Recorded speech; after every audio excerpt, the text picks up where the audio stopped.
Hello, welcome to my kitchen. I am so excited to be cooking some green curry with you.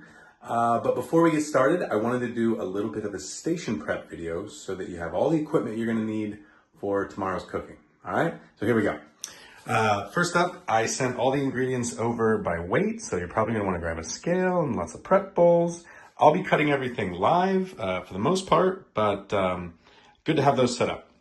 Next, I'm gonna be using a crock pot or this Instapot without the lid. I'm just gonna be using the saute function because this is the biggest pot I have in my kitchen. But if you have something big for your stove, you can just use that instead.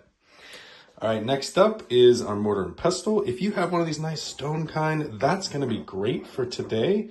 But if not, you can substitute with your immersion blender and some kind of cup that you can use to do some blending.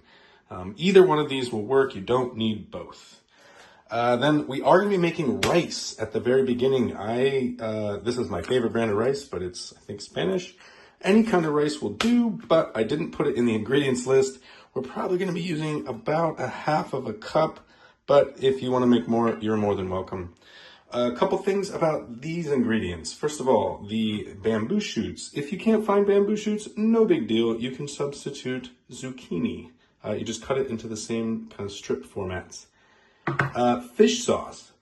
I don't know if there is even a substitute for fish sauce. So if you don't have any and you don't feel like getting some, I would say just leave it out. And then this ingredient right here, the kaffir lime leaves.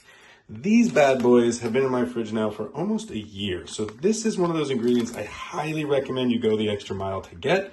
It adds so much extra flavor and really adds that quintessential curry taste that you're gonna know and love. So that's the equipment we're gonna need for tomorrow. I'm so excited to have you in my kitchen. I'm so excited to be cooking with you and to share my passion for green curry. All right, talk to you real soon.